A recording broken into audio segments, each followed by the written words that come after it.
আজ ফিরে যাচ্ছি। প্রত্যেকে তোমরা কিন্তু কমেন্টে জানতে চেয়েছো মাসিমা কেমন আছে, মানে আমার মা কেমন আছে। মা তো খুবই অসুস্থ ছিল, তো ঠাকুরের আশীর্বাদে, তোমাদের ভালোবাসায় আর ঠাকুরের সব কিছু দয়াতেই মা কিন্তু অনেকটাই এখন ভালো আছে। তাই হচ্ছে আজকে ছুটি দিচ্ছে, তো ছুটি দিচ্ছে তাই সকাল থেকে তো রুমেই আছি। তো ভাবছি ভিডিওটা একটু শুরু করি, যতটুকু পারবো তোমাদের সঙ্গে শেয়ার করার চেষ্টা করব। তো তোমাদের জন্য রইল অনেক অনেক ভালোবাসা। তোমরা অনেকেই কিন্তু কমেন্ট করে আমার খবর নিয়েছো, সেটা কিন্তু খুবই ভালো লেগেছে। আর এইভাবেই কিন্তু পাশে থেকো। তো ব্যাগপত্র কিন্তু আমার গোছানো কমপ্লিট মোটামুটি, কেননা বাড়ি যাব, তো সকালবেলা উঠেই কিন্তু এগুলো করে নিচ্ছি। আর যেহেতু আজকেই চলে যাব, রুমটা না ছেড়ে দিচ্ছি, কেননা সকাল থেকে কিন্তু আমাকে ওই নার্সিংরুমের চারপাশেই ঘুরতে হবে বিলের জন্য, তাই আর কি। তো প্রত্যেক দিন 600 টাকা করে নিচ্ছে, তাই ভাবছি 600 টাকা বেকার নষ্ট না করে চলে যাই ওদিকে। কিন্তু আমার ব্যাগপত্র গুছানো হয়ে গেছে, তো ওখানকার কাজ এখনও হয়নি আর কি। ব্যাগটা গুছিয়ে রাখলাম, রুমটা না ছেড়ে দেবো, যেহেতু ওখানে 10টার দিকে চলে যাব, তাই আর কি। দেখো কয়েকটা ব্যাগ করেছি, আরও ছিল জিনিসপত্র, বোন জামাইয়ের হাতে আর কি পাঠিয়ে দিয়েছি।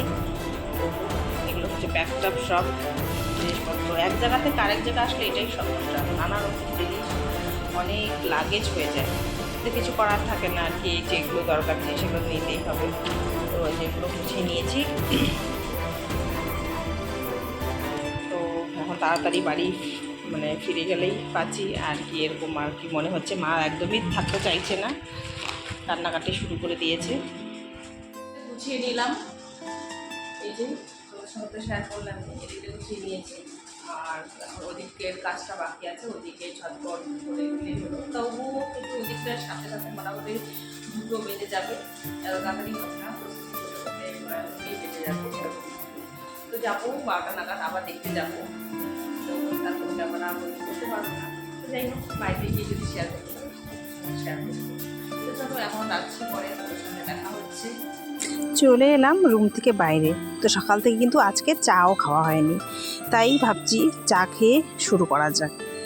পরিচয় পর্বটাও সে নেই। Welcome back to my channel লিপি সুপার ব্লগ। সকালে কেমন আছো? নিশ্চয়ই ভালো আছো। আর আমিও কিন্তু একটু হলেও কিন্তু টেনশন মুক্ত হলাম। তা আজকে যেহেতু ছুটি দিচ্ছে, মার শরীরটা একটু ভালো হয়েছে, কিন্তু পুরোপুরি কিন্তু সুস্থ কি আর বলবো, অনেকটাই উইকনেস রয়েছে। তা বাড়ি গিয়ে খাওয়া দাওয়া করলে নিশ্চয়ই তাড়াতাড়ি সুস্থ হয়ে উঠবে।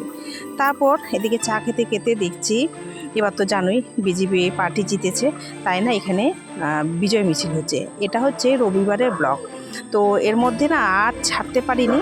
রেডি ছিল কিন্তু ভয়েস দেওয়ার একদমই সময় পাইনি। আর কাজের এখানে অনেক কাজ পেন্ডিং পড়ে গেছে, সেগুলো হচ্ছে আমাকে সারতে হচ্ছে আর কি, তাই আর কি। তা আজকে কিন্তু রবিবারের ব্লগটা তোমাদের সাথে শেয়ার করছি। তো এদিকে দেখে না ওদিকে আমি চলে যাচ্ছি বারবার বিলটা জানতে, কেন এদিকে যদি তারা না দেয় তাহলে কিন্তু বাড়ি ফিরতে ফিরতে অনেকটাই হয়ে যাবে, রাত্রিও হতে পারে। তাই বারবার করে কিন্তু ছুটে যাচ্ছি আর খবর নিচ্ছি। আর ওইদিকে টাইম হলে মার ওখানেও কিন্তু যেতে হবে। তো যাই হোক, এখানে বিলের এখানে এসেছি, বিল টিল শুনতে কত হয়েছে না হয়েছে। তো এখানে বসতে বলেছে, একটু ওয়েট করতে বলেছে, তাই বসে আছি। বসে বসে না খুব বোর লাগছে, তাই ভাবছি ভিডিওটা যেহেতু শুরু করেছি, তো সারাদিন একটু একটু করে ব্লগটা করি, তাহলে আমি একটু শেয়ার করতে পারবো আর কি।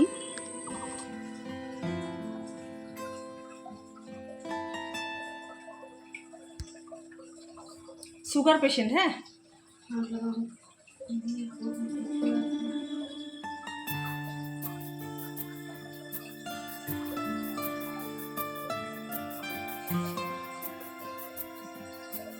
আমার মোবাইলে লাইট থেকে মাছটাই দিকে গিয়ে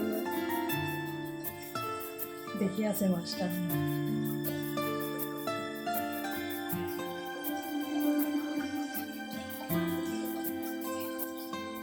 ওদিকে কিন্তু বিলপত্র আমার কমপ্লিট হয়ে গেছে, আর চলে এসেছি ডায়েটিশিয়ানের কাছে। মা কি খেতে পারবে না পারবে। তো এখানে হচ্ছে আজকে যেহেতু সানডে, তো সানডে এখানে ডাক্তাররাও মোটামুটি ছুটিতে কাটায় আর কি, তো অনেকটাই ফাঁকা থাকে, এমার্জেন্সিতে ডক্টর আছে আর কি।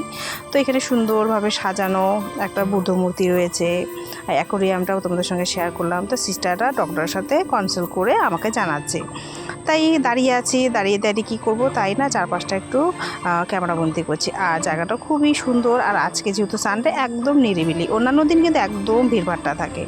তো এখানে দাঁড়িয়ে আছি, দাঁড়িয়ে দিয়ে যে আমাদের আর কি কাজ, একটাই কাজ ভিডিও বানানো, তাই দাঁড়িয়ে আমিও ভিডিও করছি। আর মাছগুলো দেখতে খুবই সুন্দর লাগছিল, সেটাও তোমাদের সঙ্গে একটু শেয়ার করলাম। তো এইদিকে কাজ সেরে কিন্তু আবার নিচে চলে যাব মেডিসিনের ওখানে। তো যাই হোক, সব কিছু কমপ্লিট করে এই দেখো প্যারামাউন্টকে বিদায় জানাচ্ছি। তো আবার কিন্তু আসতে হবে চেক আপের জন্য, সেই শুক্র নাহলে শনিবার। তো যদি আসি ভিডিও করতে পারি তাহলে তোমাদের সঙ্গে আবার শেয়ার করব।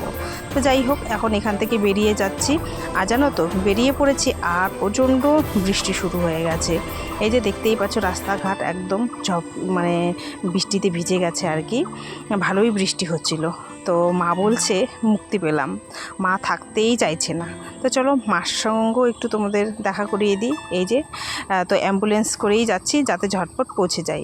এখন মনে হচ্ছে মুখে একটু হাসি ফুটলো, অনেকটাই শরীরটা দুর্বল জানো তো।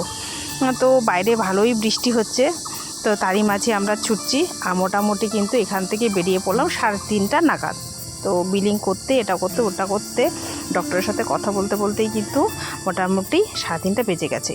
যেহেতু আগের দিন আমি ডক্টরকে বলেছিলাম যে ছুটি লিখে দিতে আর পরের দিন নিয়ে যাব, তাই কিন্তু ঝটপট হয়েছে, নাহলে কিন্তু অনেকটাই দেরি হয়ে যেত।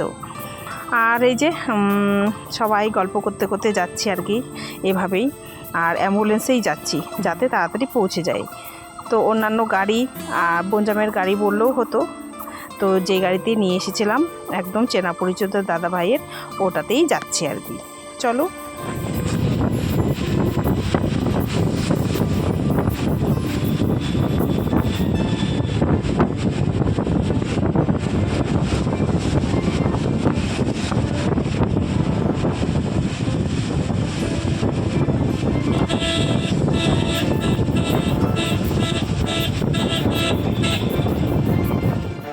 আর যেতে যেতে খুবই বৃষ্টি হচ্ছিল, তাই একটু তোমাদের সঙ্গেও শেয়ার করলাম আর কি।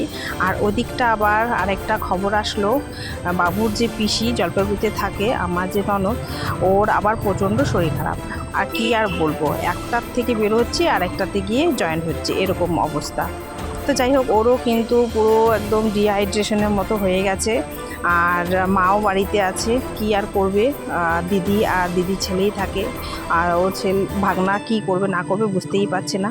তো যাই হোক, ফোনেই হচ্ছে স্যারের সাথে কনসাল্ট করে অ্যাডভাইসটা দেওয়া হলো, মেডিসিন নিয়ে এসেছে। তো আমরা কিন্তু পৌঁছে আবার ওখানে যাব, যদি পারি শেয়ার করব। তো চলো যাওয়া যাক।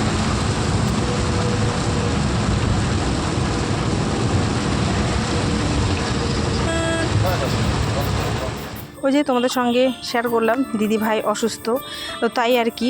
আর ওখান থেকে এসে না তারপর অনেক কাজ করেছি, তারপর আর কোনো ক্যামেরা বন্দি করতে পারিনি। মাকে স্নান করালাম, যত কাপড় ছিল সমস্ত কিছু ধুয়েছি, কেননা সকালে ডিউটি রয়েছে। তো এখন যাচ্ছি দিদিভাইকে দেখতে। তো ভাবছিলাম যাব না, কিন্তু কি বলতো, আমার হাজবেন্ড তো ওই গাড়ি থেকে নেমেই ওখানে চলে গেল দিদিভাইয়ের সাথে দেখা করতে, কেন প্রচণ্ড শরীর খারাপ। আর বলো না, অবস্থা ওরও খুবই খারাপ। তো আমার নাও মন মানছে না, তো মাকে এখানে সব কিছু দিয়ে তারপর আমি চলে গেলাম দেখতে। তো দেখে টেখে এসে ওখানেও কোনো আর ভিডিও করিনি, এসেছি। তো যেরকম ডায়েট চার্ট করে দিয়েছে সেরকমই খাবার কিন্তু মাকে তুলে দিলাম। তো রুটি ডাল এগুলোই আর খেতেই চাইছে না জানো তো। আর আমাদের জন্য এই যে দেখো না, পেশেন্টের মতো বোন চিকেন রান্না করেছে, মাছ আর কি, এগুলোই আমাদের জন্য খাবার। তো এইটাও একটু শেয়ার করলাম। আর খুব একটা ভিডিও বানাতে পারিনি, ছোটো মোটোই ভিডিও তোমাদের সঙ্গে শেয়ার করলাম। কেমন লাগলো অবশ্যই কিন্তু কমেন্টে জানাবে। আজকের মতো এখানেই বিদায় নিচ্ছি, সকলে ভালো থাকবে, সুস্থ থাকবে, টাটা।